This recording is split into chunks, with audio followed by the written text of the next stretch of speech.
तो दोस्तों यह एक सी प्रोग्राम है जिसमें हमने दो संख्याओं को जोड़ने का काम किया है। वह दो संख्याएं यूजर द्वारा दर्ज की जाएंगी। तो इसमें देखिए दोस्तों, सबसे पहले ये पहली लाइन में यहाँ पर लिखा है first C program to add two number, और ये देखिए अनहाइलाइटेड है क्योंकि यह कमेंट में लिखा गया है। हम सी में कमेंट दे सकते हैं, कंपाइलर कमेंट को स्किप कर देता है, उसे रीड नहीं करता। यह यूजर को समझने, प्रोग्रामर को समझने और दूसरों को समझाने के लिए दिया जाता है कमेंट अपने प्रोग्राम में। कमेंट हम डबल फॉरवर्ड स्लैश के जरिए लगा सकते हैं यदि हमें सिंगल लाइन कमेंट देना हो, और यदि मल्टीपल लाइन कमेंट देना हो तो हम फॉरवर्ड स्लैश स्टार लिखें और उसके बाद पूरा अपना कमेंट लिखें जितने भी लाइन का लिखना हो, और लास्ट में फिर स्टार और फॉरवर्ड स्लैश लगा दें। तो ऐसे में आपका मल्टीपल कमेंट्स बन जाएगा। अब आगे आप देखिए दोस्तों, यहाँ पर लिखा हुआ है हैज इंक्लूड stdio.h। तो दोस्तों यही है हैज इंक्लूड, जो लिखा है यही है आपका प्री डिफाइंड लिंकर। इसको प्री प्रोसेसर लिंकर बोलते हैं। यहाँ पर इसके अंतर्गत हम अपनी हेडर फाइल्स को लिंक करते हैं। ये हैज इंक्लूड, ये देखिए एंगुलर ब्रैकेट के अंदर stdio.h, ये जो कि हेडर फाइल है, इसका पूरा नाम std से होता है स्टैंडर्ड, i से इनपुट, o से आउटपुट और h से यह इसका एक्सटेंशन नेम है जो कि बताता है कि यह एक हेडर फाइल है। stdio हेडर फाइल आपको आपके प्रोग्राम में printf और scanf जैसे प्री डिफाइंड फंक्शनों को यूज करने की अनुमति देता है। इसी तरह से has include conio.h header file है जिसमें कॉन का मतलब कंसोल, i का मतलब इनपुट, o का मतलब आउटपुट और .h का मतलब हेडर फाइल है। इस हेडर फाइल के जरिए हम अपने प्रोग्राम में CLR/SCR व getch का इस्तेमाल कर पाते हैं। देखिए दोस्तों, जब भी हम stdio.h हेडर फाइल का यूज करते हैं तो यह एक स्टैंडर्ड इनपुट आउटपुट बनाने का काम करता है। मतलब आपके सिस्टम में जो CPU है वह इनपुट के लिए कीबोर्ड को तथा आउटपुट के लिए मॉनिटर को कनेक्ट करता है जब हम अपने प्रोग्राम में stdio.h हेडर फाइल यूज करते हैं। इसी तरह से यहाँ printf डेटा को आउटपुट के रूप में दिखाने का काम करता है, अर्थात डिस्प्ले करने का काम करता है, जबकि scanf इनपुट करने का काम करता है, कीबोर्ड से डेटा को CPU तक लाने का काम करता है। जबकि conio.h हेडर फाइल आपको अपने प्रोग्राम में CLR/SCR व getch जैसे फंक्शनों को यूज करने के लिए अनुमति देता है। जहां CLR/SCR से हम जो आउटपुट अपना देखते हैं DOS की स्क्रीन पर, तो उसकी प्रीवियस स्क्रीन को यह डिलीट करने का काम करता है, यानी प्रीवियस स्क्रीन को साफ करता है। CLR/SCR मतलब क्लियर स्क्रीन, तो यह उस स्क्रीन को साफ करने का काम करता है यदि प्रीवियस स्क्रीन जो कुछ भी डेटा पड़ा हुआ है। इसके अलावा getch का यूज हम अपने आउटपुट स्क्रीन को रोक कर रखने के लिए करते हैं। देखिए दोस्तों, टर्बो C++ में दो इंटरफेस होता है। पहला वह इंटरफेस जहां पर हम अपने कोड को टाइप करते हैं, और दूसरा जहां पर हम आउटपुट देखते हैं, यानी DOS की स्क्रीन।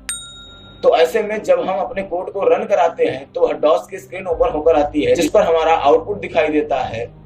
तो अब यदि हम getch का इस्तेमाल ना करें तो तुरंत आउटपुट आकर वापस जो है सोर्स कोड पर आ जाएगा, यदि getch का इस्तेमाल ना करें तो आपने देखा कि यहाँ पर हमने दो हेडर फाइल लिया हुआ है, एक stdio.h और एक हैज इंक्लूड conio.h। तो इस तरह से stdio.h हेडर फाइल से हम अपने प्रोग्राम में printf और scanf का यूज कर पाएंगे, और conio.h हेडर फाइल से हम अपने प्रोग्राम में CLR/SCR और getch का इस्तेमाल कर पाएंगे। उसके बाद यहाँ पर लिखा है void main। देखिए मेन एक फंक्शन है सी में, यह एक फंक्शन जो अनिवार्य फंक्शन है कि इसी में सारे प्रोग्राम आपके लिखे जाते हैं, सारे लॉजिक, सारे स्टेटमेंट्स इसी के अंदर लिखे जाएंगे। और यहाँ void इस मेन की रिटर्न टाइप है। एक्चुअल में यह रिटर्न टाइप है, किसी भी फंक्शन का एक रिटर्न टाइप होता है। यदि वह कुछ रिटर्न करना चाहता है तो उसको रिटर्न टाइप दिखाना पड़ता है।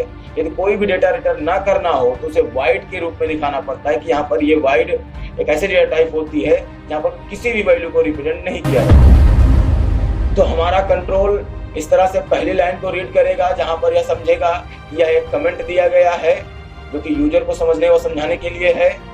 दूसरा, ये दो हेडर फाइल लिए गए हैं, ठीक है, आप अपने प्रोग्राम में printf व scanf व clr व getch जैसे फंक्शनों का यूज कर सकते हैं। फिर हमारा कंट्रोल वाइड मेन के अंदर प्रवेश करेगा। यहाँ पर देखिए ये जो करली ब्रैकेट ओपन है और यहाँ पर ये जो करली ब्रैकेट क्लोज है, ये वाइड मेन का एक ब्लॉक बनाता है। ब्लॉक ओपन होगा इस करली ब्रैकेट ओपन से और ब्लॉक क्लोज होगा इस करली ब्रैकेट क्लोज से, अर्थात एक तरह की बाउंड्री क्रिएट करता है जिसके अंदर सारा स्टेटमेंट लिखा जाता है। इसका मतलब है ये बाउंड्री वाइड मेन का है। अब हमारा कंट्रोल इसके अंदर प्रवेश करेगा जहां पर हम देखेंगे कि यहाँ पर 3 आपके वेरिएबल्स डिक्लेयर किए गए हैं। यहाँ पर लिखा गया है इंट a, b, c, मतलब 3 वेरिएबल बनाया गया है और इनकी डेटा टाइप इंट टाइप की है, अर्थात इस वेरिएबल के अंदर हम इंटीजर टाइप की वैल्यू को स्टोर कर सकते हैं। दोस्तों वेरिएबल क्या होता है वो आपको बताता हूँ। वेरिएबल एक कंटेनर की तरह होता है जिसके अंदर आप कोई भी डेटा रख सकते हैं। जैसे घर में कोई बर्तन होता है जिसमें हम कोई सामान रखते हैं, ठीक उसी तरह से इसमें ये वेरिएबल यूज करते हैं डेटा को स्टोर करने के लिए।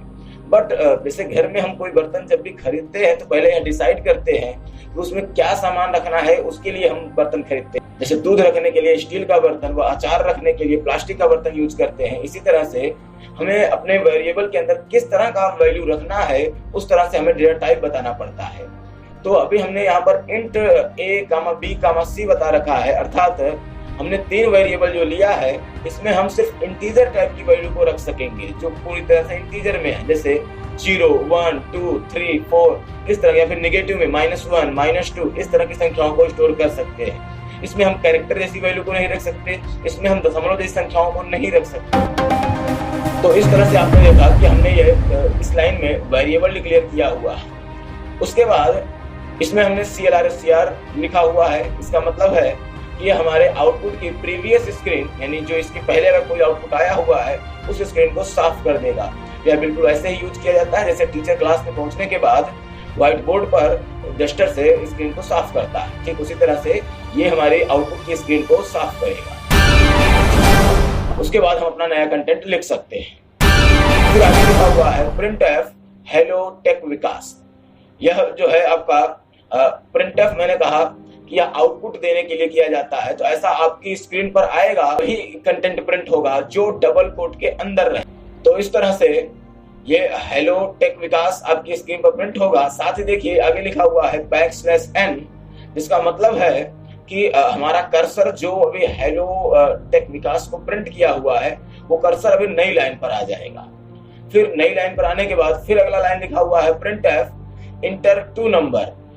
तो इस तरह से ये भी कंटेंट हमारी अगली लाइन पर स्क्रीन पर प्रिंट होगा, इंटर टू नंबर। तो ऐसे में यूजर जब इसे पढ़ेगा तो उसको क्या पता चलेगा कि कंप्यूटर हमारा यूजर को कह रहा है कि भाई 2 नंबर दर्ज करिए।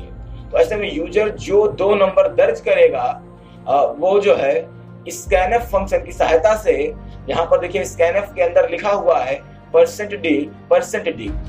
यहाँ पर फॉर्मेट स्पेसिफायर है इंटीजर का, यानी इंट डेटा टाइप का यह फॉर्मेट स्पेसिफायर है, जिसका यह मतलब है यदि ये %d स्कैनफ में यूज किया जाए या फिर printf में यूज किया जाए, यदि आप स्कैनफ में यूज करते हैं तो इसका यह अर्थ है कि कीबोर्ड से इंटीजर टाइप की वैल्यू को सीपीयू तक पहुंचाया जाए।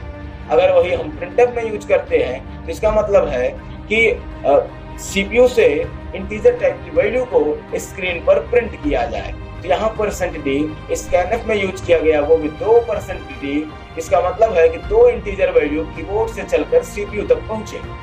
तो जब पहुंचेगा तो उस डेटा को हमें किसी वेरिएबल के अंदर स्टोर करना हो, तो इसलिए पहला वेरिएबल रखा हूं एड्रेस a, यानी जो पहला डेटा इंटर किया जाएगा वह एड्रेस a में स्टोर होगा और जो दूसरा डेटा रखा जाएगा वह एड्रेस b में स्टोर होगा।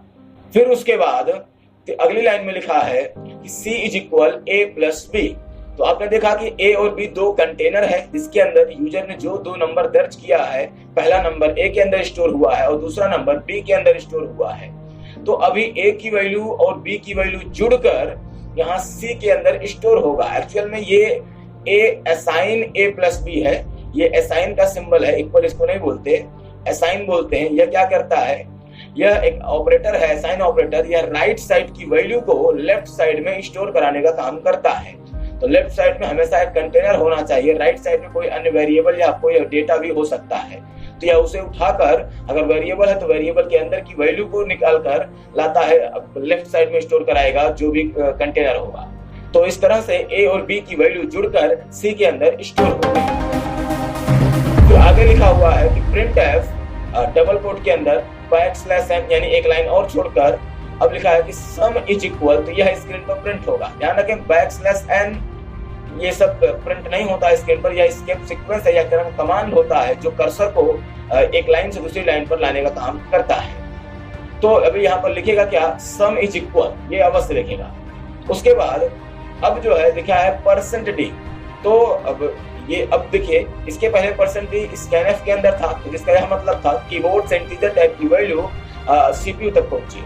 अब यह %d printf के अंदर है, जिसका यह मतलब है कि सीपीयू की डेटा मॉनिटर तक पहुंचे। तो अभी यहाँ पर डबल कोट, अच्छा कौन सी डेटा पहुंचे, तो देखिए कामा के बगल बताया गया है सी की वैल्यू। तो सी के अंदर जो कुछ भी स्टोर हुआ रहेगा वह आपके मॉनिटर की स्क्रीन पर दिखाई देगा। देखिए दोस्तों अभी मैं इसे रन कराता हूं। तो रन कराने के लिए हम Ctrl+F9 बटन प्रेस करेंगे। देखिए एक भी एरर नहीं है और यह आउटपुट आया कि हेलो टेक विकास इंटर 2 नंबर, ऐसा स्क्रीन पर लिख कर आया है। तो हमने नंबर कैसे दर्ज करना है वह देखिए।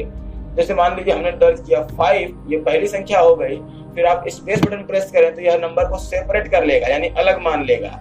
और अगला हमने प्रेस किया 8, तो देखिए दोस्तों हमने अभी 2 नंबर दर्ज किया है, 5 और स्पेस दिया है फिर 8, ऐसे में 2 अलग अलग नंबर हो गए। अभी हम एंटर बटन प्रेस करेंगे तो देखिए लिख कर आया है एक लाइन छोड़कर सम इज इक्वल 13। ये वही है जहां पर a प्लस बी की वैल्यू जुड़कर सी के अंदर स्टोर हुआ है और सी की वैल्यू को आउटपुट में दिखाया है। तो इस तरह से हमने एक सी प्रोग्राम का बेसिक स्ट्रक्चर देखा, जिसमें हमने देखा कि कोई प्रोग्राम को हम एग्जीक्यूट किस तरह से करा सकते हैं। दोस्तों यदि यह वीडियो आपको पसंद आया हो तो आप इसे लाइक करें। आपका लाइक जो है हमें, हमारी टीम को मोटिवेट करता है, और इसे अपने दोस्तों के पास ज्यादा से ज्यादा शेयर करें। और इसी तरह से और भी वीडियो देखने के लिए चैनल को सब्सक्राइब करें। धन्यवाद।